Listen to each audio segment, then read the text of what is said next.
Bien, estamos en vivo en Puntal AM, comenzando este magazine informativo y por supuesto con la mirada atenta, pendientes de lo que ocurre en Brasil el día después, ¿no? El día después de que Lula vuelva a ganar para el mandato presidencial en lo que va a ser su tercer gestión. Recordemos que Lula da Silva fue presidente durante 2 periodos consecutivos. Después estuvo preso, hace 4 años estuvo preso siguiendo las elecciones en las que ganó Jair Bolsonaro, que anoche perdió las elecciones, la posibilidad de continuar en un segundo mandato porque Lula da Silva vuelve al poder por la mínima diferencia, ¿no? Pero vamos a hacer un análisis con una colega, con una periodista brasileña, para ver cuál es el contexto en el que asume Luis Ignacio Lula da Silva. ¿Cuáles fueron las negociaciones, las alianzas que tuvo que tejer para ganar las elecciones por la mínima diferencia casi? ¿Frente a qué contexto él en su discurso, en uno de los discursos que se escuchaba anoche, decía: asumo la gestión en un contexto ultra difícil, en una campaña que fue la más difícil de toda la historia de mi vida, al menos decía en algún segmento el discurso del flamante presidente a partir del 1 de enero próximo, Luis Ignacio Lula da Silva, en Brasil. Vamos a hablar con una colega, con una periodista brasileña, que es Milena Portela, que ya está en diálogo con nosotros y le agradecemos el contacto. Milena, buen día. ¿Cómo amaneció Brasil hoy? Contanos. Muy buenos días, Paula, muy buenos días a todos. Estamos acá en São Paulo con mucha lluvia, como pueden ver, luego de una jornada de mucho calor, muchos festejos que dejó el día de ayer, porque acá en São Paulo también fue donde se concentró el búnker de Lula, y luego después de que él hablara para la prensa como primera vez electo presidente de Brasil, él habló con sus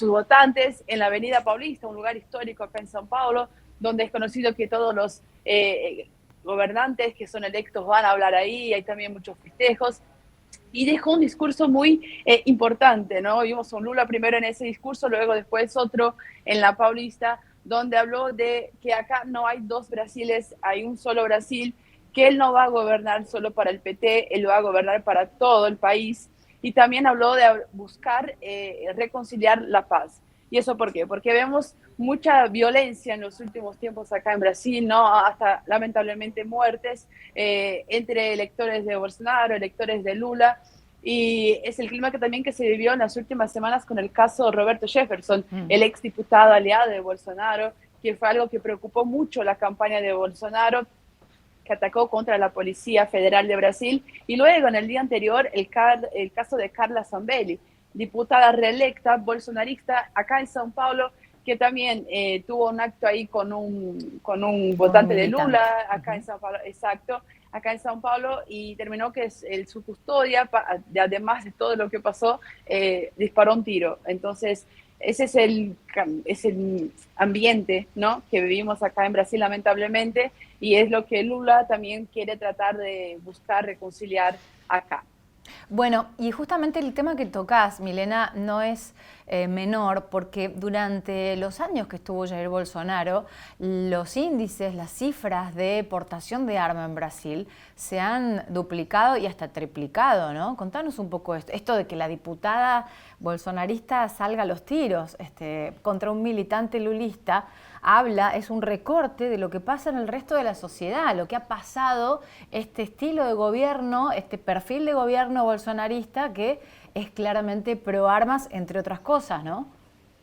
Así es tal como lo decís. Y aparte, lo que pasó en ese momento de la diputada, ¿no? Porque ella dice que ese militante del PT, que es un periodista, se llama Luan, la había ofendido, decía un par de cosas, y eso no justifica la violencia, ¿no? Porque de ser así, ella debería haber accionado a la policía o algo así, pero no partir para la violencia, ¿no? Y es eso lo que estamos lamentablemente viviendo, y algo que Lula también va a ir en contra, porque Bolsonaro, que favoreció el porte de armas, el caso de Roberto Jefferson, que es un preso que estaba en su domicilio, él tenía más de 50 tipos de armas en su casa, granadas, y es algo que para cualquier una acá ya es muy difícil tener un acceso. Imagínate para una persona que no puede tener ni un arma siquiera en su casa porque está preso. Entonces, este fácil acceso ¿no? Que vivimos acá y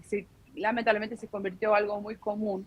Además, como yo mencionaba anteriormente, los casos de violencia que vimos que gente perdió su vida por ser militante de un partido político también se dieron por porte de armas y demás.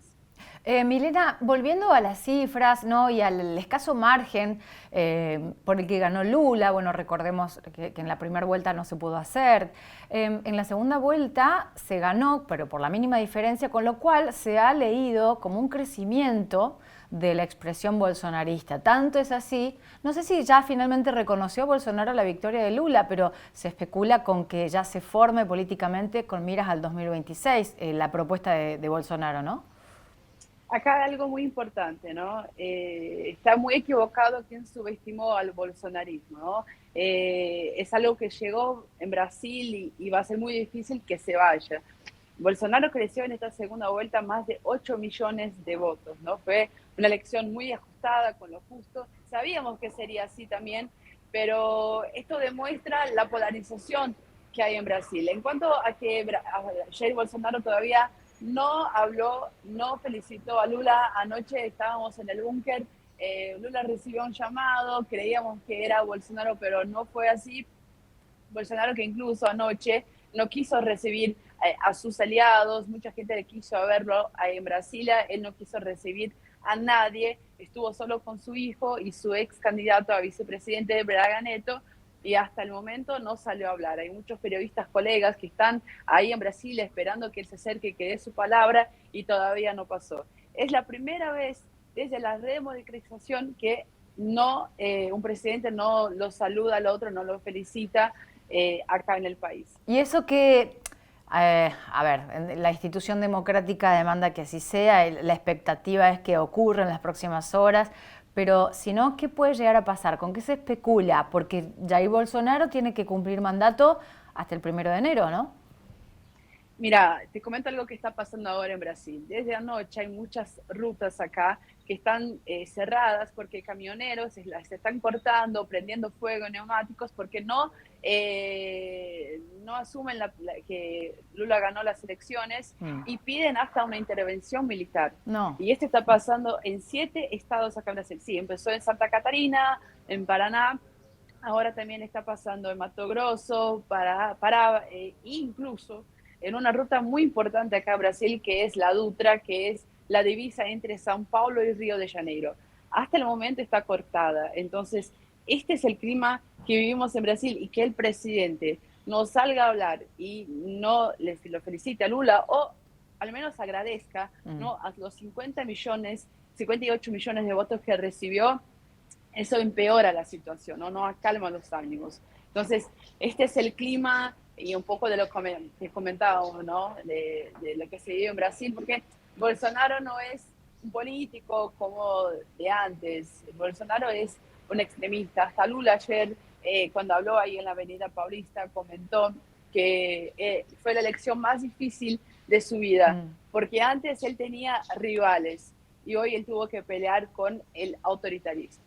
Claro, bueno, esa es la situación en la que asume Lula, que como vos decías, Milena, tuvo un discurso, bueno, muy importante porque el primero al menos, el leído fue en un tono muy conciliador, como siendo consciente del difícil territorio que abordaba ahora. ¿Cómo tuvo que prepararlo? ¿Qué alianzas? ¿Con quién tuvo que negociar Lula para llegar hoy a haber conseguido esta elección por tan límite, una franja tan poquita, ¿no? Tan mínima? Sí, mira, nada más y nada menos, su vicepresidente es Geraldo Alckmin, ¿no? Su histórico rival político del PSDB, un partido conservador de derecha, ¿no? De extrema derecha, ¿no? En Brasil, que ya disputó elecciones justamente contra Lula. Y además Lula también tuvo que hacer alianzas con más de 10 partidos. Se equivoca quien piensa que este será un gobierno con medidas más de izquierda, porque tendrá muchas medidas de centro derecha, y eso también se rumorea que el ministro de Economía sea Meireles y demás. Simone Tebet está con Lula, Marina Silva está con Lula, y son personas que Marina Silva, por ejemplo, más allá de que en su momento ya hizo parte del ministerio de Lula, en los últimos años fue una fuerte oposición, ¿no?, a los gobiernos petistas. Y Simone Tebet también, pero ella desde el principio fue muy clara que ella haría de todo para sacarlo a Bolsonaro del poder, ¿no? Y es acá en Brasil ya pensando quizás en un 2026 que puede llegar a ser una fuerte candidata hasta mismo de Lula, porque Lula no disputará las próximas elecciones como ya dijo en los últimos días. Bueno, 77 años tiene Lula, ¿no? Se lo vio muy bien, pero bueno, él mismo hizo declaraciones acerca de que iba a tener un solo mandato y que, bueno, esto que decís vos, Milena, que la gente que festeja por el recuerdo de lo que fue Lula con sus 2 mandatos anteriores, pero hay que saber, y lo que decís es muy importante, que va a ser un gobierno muy distinto al que se conoce de los anteriores de Lula por estas negociaciones y por esta coalición que le dio parte del poder y que va a necesitar negociar y va a querer su parte también, ¿no? Exacto. Además, ya pensando en el Parlamento, que sabemos que está formado por su mayoría de bolsonaristas, él sabe también que tendrá una misión muy difícil. Esto no significa que Lula no podrá gobernar, pero que tendrá que hacer alianzas. Y esto hasta mismo una persona ahí del PT me había comentado. Ellos saben más o menos con quién pueden empezar a hablar y con quiénes no. Entonces ya se empiezan a armar la estrategia. Su Lula, que vos mencionabas, tiene 77 años, hizo una campaña muy fuerte en los últimos días, que estuvo concentrada acá en São Paulo incluso, y ahora se va a tomar 2 días de descanso, como él dijo que necesita descansar, y luego empezará a tomar medidas, y eso incluye principalmente su agenda externa, ¿no? Porque Lula también ayer comentó cómo Brasil está aislado del mundo, y eso también lo dijo en el último debate de TV Globo, y él quiere tratar de recuperar eso. Entonces dijo que va a empezar con su agenda internacional y buscando, ¿no?, inversiones y demás para volver a reconstruir un Brasil que él encuentra hoy mucho más complicado de lo que encontró en el 2012. Milena, bueno, que vaya todo lo mejor, que se levanten los cortes de ruta, porque obviamente con eso se especula, ¿no?, la tensión social. Digo, hay 50 y 50 prácticamente % de la sociedad, de los votantes. Dicen que no hay una grieta, pero hay una situación muy similar a la de otros países latinoamericanos como el nuestro también, y que no se reconozca la victoria de Lula bueno, nos tiene a todos ahí muy atentos porque atenta contra la democracia, ¿no? Ni más ni menos. Así es, y acá quiero comentar algo también de que sucedió ayer, que hubo una intervención de la Policía Rodoviaria Federal que cuida de las rutas acá en Brasil, muchas denuncias, porque en el día anterior el Tribunal Superior Electoral de Brasil había dictado que no se podían realizar operaciones en todo el país para que los electores lleguen con tranquilidad a los locales de voto. Fue primera vez, y yo te digo eso como brasileña y que estuve casi toda mi vida acá en Brasil, nunca vimos tantas operaciones ocurriendo en ese día.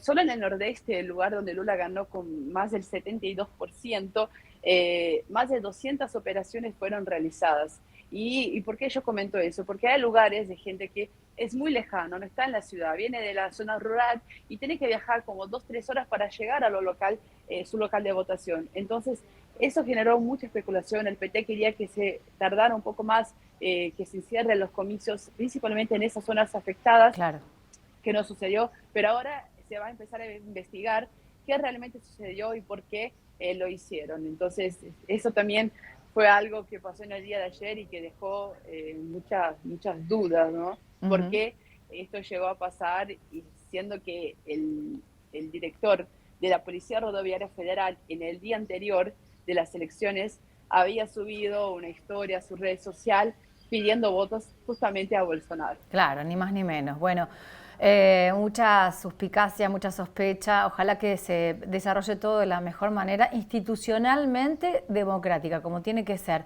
Milena, muchísimas gracias por tu salida, por tu predisposición. Milena Portela, periodista brasileña. Gracias. Gracias a ustedes. Hasta luego.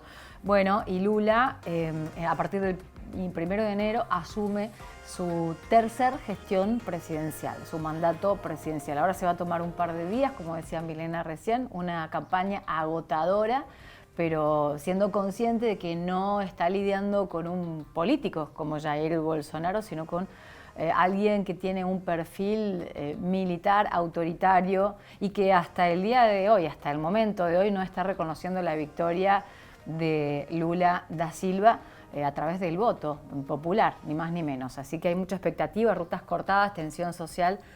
Así está Brasil en estos momentos.